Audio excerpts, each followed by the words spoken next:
O texto evangélico lembra que não deve o homem separar o que Deus uniu. Argumenta-se de um lado que o casamento, portanto, é indissolúvel, e de outro lado que aquilo que Deus não uniu pode ser separado, porque não foi Deus que uniu.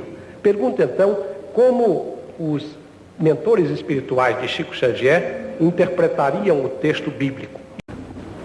A primeira questão apresentada pelo nosso digno amigo, senhor deputado federal, Dr.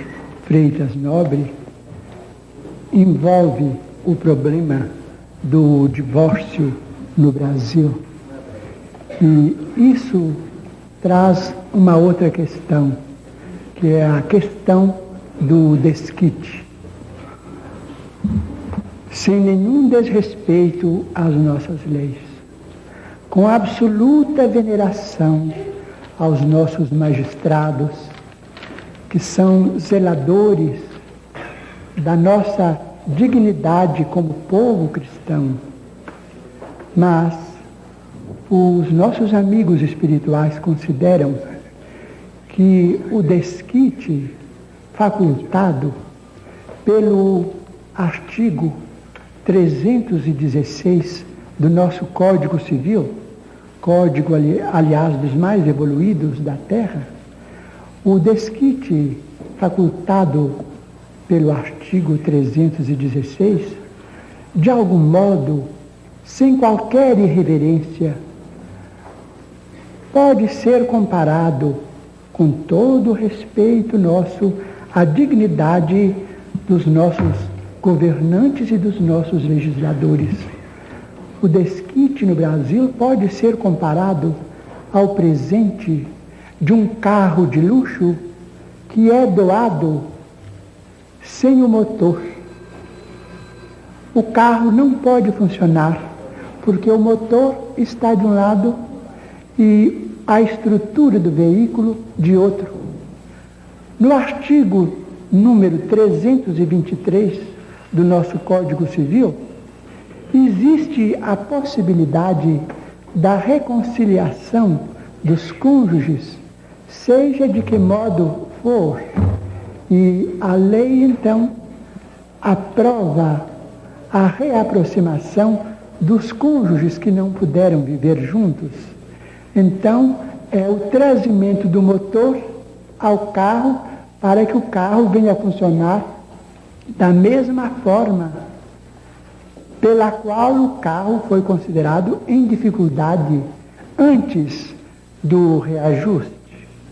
Por isso mesmo, nós que hoje vivemos em dimensões econômicas diferentes, em dimensões de intercâmbio diferentes, dimensões comerciais, dimensões diplomáticas muito diferentes daquelas que nos caracterizavam até 1916, quando o nosso código era herdeiro de muitas das idiosincrasias do Código de Napoleão, e já diferentes da Lei 4.121, de 27 de agosto de 1962, considerada como sendo o Estatuto da Mulher Casada. Nós que vivemos hoje em dimensões tão grandes de compreensão humana, nós consideramos o divórcio como medida humana, medida legítima, porquanto dói ao nosso coração quando ouvimos nas palavras públicas de nossos grandes magistrados a palavra desculpe-me, a palavra concubina, para designar senhoras distintíssimas, grandes mães de família que estão em segunda, terceira ou quarta união, com absoluto respeito ao regime monogâmico que impera em nossas relações. Peçamos a Deus que as nossas autoridades possam ouvir os nossos sentimentos, mas não apressadamente, porque as leis não devem se alterar de um dia para outro, para que determinadas alas de criaturas ainda não matriculadas na escola da compreensão humana, da ternura humana, venham a abusar da magnanimidade de nossos preceitos legais. Mas vamos esperar que dias melhores venham para a família brasileira e que o divórcio possa ser consagrado por nós todos como medida humana. Porque, do ponto de vista espírita cristão, muitos talvez afirmem, mas e a dívida de outras reencarnações? Muito bem, mas os nossos bancos fornecem moratórias, fornecem reformas. Será que o banco da providência divina está em penúria tal que não nos possa dar tempo para depois resgatarmos as nossas dívidas com determinados companheiros ou companheiras, para que nós não venhamos a cair muitas vezes em delinquência? Para salvaguardar os nossos interesses, a nossa integridade mental mesmo, o divórcio é uma medida humana.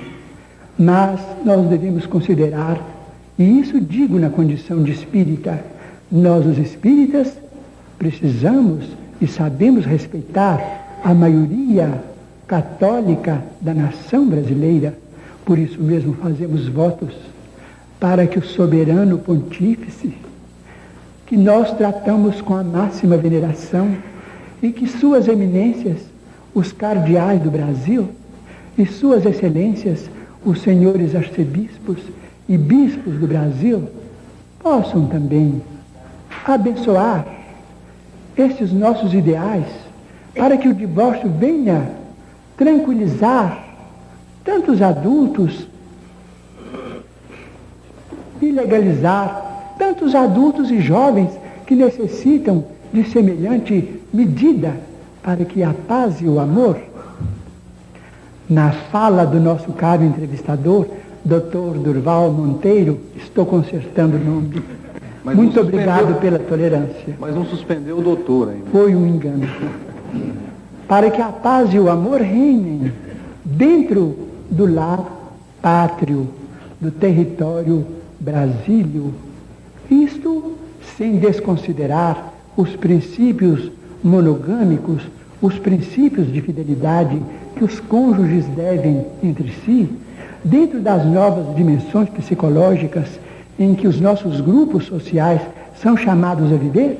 Nós temos dois fantasmas que precisamos abolir do campo de nossas vidas, que são a promiscuidade e a prostituição. Nós poderemos vencer a prostituição com a dignidade do trabalho, porque pelo trabalho cada criatura se faz respeitada pelo rendimento da sua própria vida no grupo social. E a promiscuidade pela orientação médica, que vai liberar a nossa mente de aventuras suscetíveis de comprometer o futuro de nossos descendentes.